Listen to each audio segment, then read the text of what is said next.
eu vou ali cortar o cabelo e já volto. O senhor deixa? Eu falei, deixa, mas não demora não, porque eu preciso conversar contigo. Ele saiu para cortar o cabelo. O salão que nós cortávamos o cabelo ficava na esquina da nossa casa. Só que nesse dia o salão estava fechado, o menino sempre acordava um pouco mais tarde, e o Lucas entrou para dentro da comunidade. Nós não morávamos dentro da comunidade, mas morávamos na entrada, comunidade ou favela, do jeito que vocês interpretarem. Então ele entrou. Eu tô fazendo o desenho aqui para vocês compreenderem. Aqui é a minha casa, aqui do lado é uma rua paralela, e ele entrou, e aqui atrás é um campo de futebol. E tem um salão que todo mundo corta cabelo lá da comunidade. Quando ele chegou nesse salão, já era por volta de 11 horas, existia ali, agora segundo relatos, 2 policiais militares que estavam de campana. Eles estavam, uma linguagem no Rio de Janeiro que eles usam, uma linguagem militar que usam, é Troia.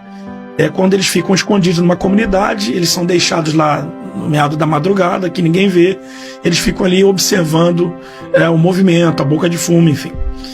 E eles estavam ali, segundo relatos, desde 6 horas da manhã.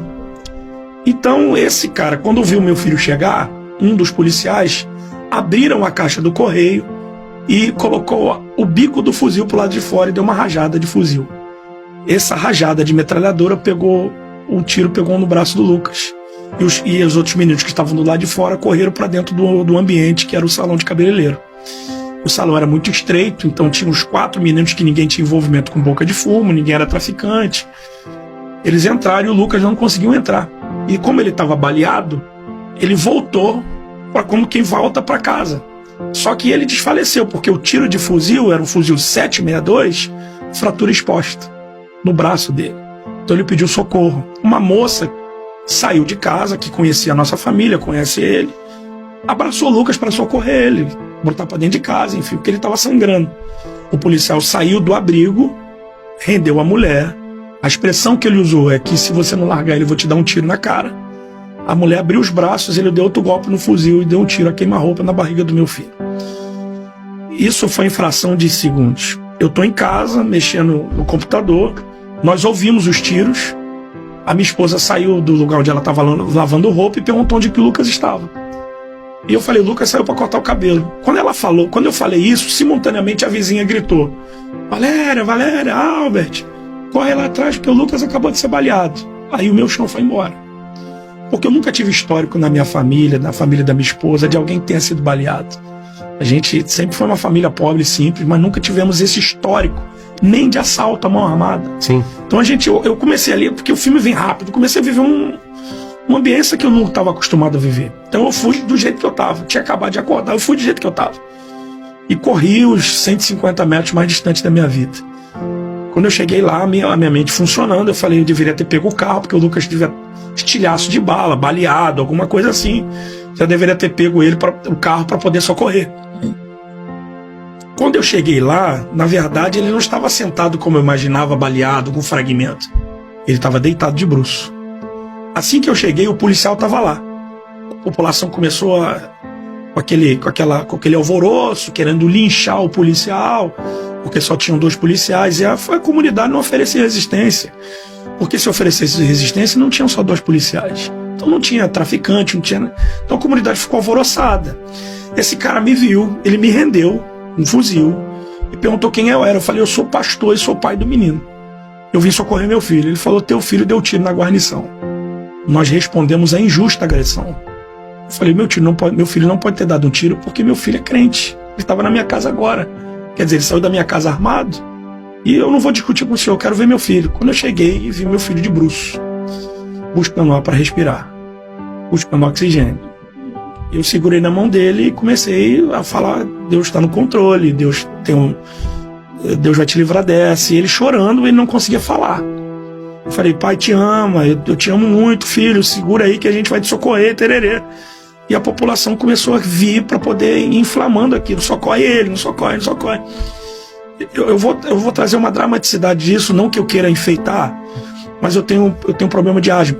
Então, uma moça que hoje congrega com a gente dizia que eu ficava andando para cima e para baixo, que eu estava alucinado, com a bombinha da asma, sem saber o que fazer. Até que meu filho mais velho chegou. Ele olhou a cena desesperado, e eu falei, vai buscar o carro para socorrer teu irmão. E a população querendo lixar o policial. E Quando o carro chegou, a gente botou o Lucas dentro do carro. Eu tenho foto sobre isso. Colocamos o Lucas dentro do carro e eu tava tão desesperado que eu não entrei. O Júnior foi correndo com o carro, eu não entrei. Mas eu constrangi o policial. Porque o policial se identificou para mim como crente. Eu falei para ele, como é que você é crente e deu um tiro na vida, no filho de um servo de Deus? Meu filho estava com uma camisa escrita, só a Bíblia que o mundo lê. E as testemunhas dizem que antes dele tomar o segundo tiro, ele falou que era filho de pastor e crente. Então não tinha por que esse cara dar outro tiro no meu filho.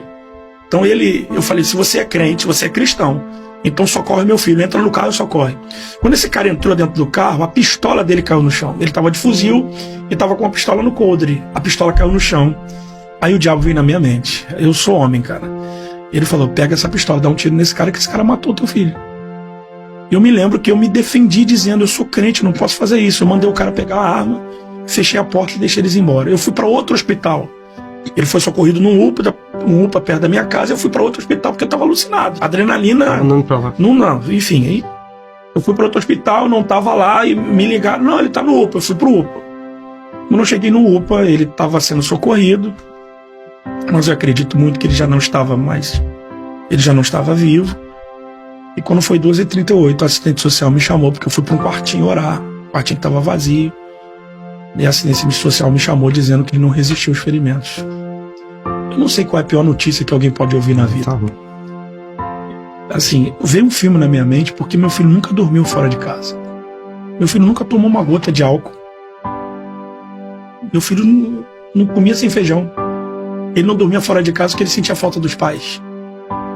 E agora meu filho vai ficar sozinho? A minha mente trabalhando dessa forma, eu falei, como é que é isso?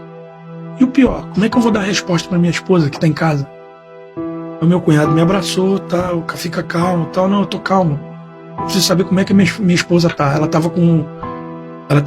Ela reuniu, porque Deus não deixou ela ir no lugar. Sim, vê. Então as irmãs foram até ela e começaram a orar. Ela ficou na minha sala orando. Então quando eu cheguei em casa e abri a porta, ela estava de olho fechado orando. Quando ela abriu os olhos, cadê o Lucas? A única palavra que saiu da minha boca, Deus levou o nosso príncipe. Acabou. Ela desmaiou, eu nunca vi a Valéria desmaiar. Meu teto desabou, mas eu precisava ser forte. Aí os amigos vieram, preciso ir na delegacia. Aí isso acarretou com a reportagem, porque a população que estava fervorosa foi para uma via chamada Linha Vermelha, que é conhecida no Rio de Janeiro. Fecharam, fizeram protesto e tal, camisa, e deu entrevista, o jornal foi lá, a Record foi, a Rede Globo, enfim. E eu fui para a delegacia. Na delegacia o policial estava lá, bati boca, tal, e fiquei até as 10 e pouca da noite. A perícia foi lá rapidinho tirar, ele não ficou, porque meu filho já tinha sido socorrido, então ele não ficou no local, mas a perícia foi lá, porque deu reportagem, então isso é uma covardia muito grande, que, né, se não dá reportagem, provavelmente eles não iriam, enfim. É muito comum eles não irem. É muito comum. Então, assim, eu voltei para minha casa, eram as 10h30 da noite. Devia ter mais de 200 pessoas na minha casa, na rua e tal, as pessoas chorando, porque o Lucas era extremamente amado, ele era afável, ele era carinhoso, ele era espontâneo, ajudava todo mundo, gostava de criança, então tomava conta do filho dos outros, ele se envolvia com a comunidade, todo mundo gostava dele, gente que não valia nada, gente que valia muita coisa, todo mundo. Então era um menino de bom relacionamento. Mas eu precisava ouvir Deus. Eu precisava falar com Deus. Então eu não vi ninguém. Eu olhei para minha esposa, ela estava dopada. Eu falei, eu vou pro meu quarto, fechei a porta e fui sentar lá na minha cama. Peguei a cadeira da escrivaninha e eu falei ontem o que eu disse. Pedi para Deus se assentar lá, porque acho que é a única voz que nos acalma no momento de angústia, porque angústia é diferente da dor. A angústia, acho que é uma dor acentuada. A angústia é um nó que dá na garganta da gente, um peso no peito, que se não te apagar, você não para. A lágrima vem sem você querer. Não é aquele, você sabe que vai chorar. Não. A angústia faz você chorar sem que você queira chorar. Então eu precisava aplacar essa angústia, esse nó no peito. Então eu fui conversar com Deus. A minha melhor terapia. Deus não apareceu lá, mas ele falou comigo. Por isso que eu disse que a dor tem nome. A primeira coisa que Deus me perguntou era o que mais me doía responder. Qual é o nome do teu filho? Eu disse, Lucas. Qual é o número da camisa que ele jogava? Eu disse 22.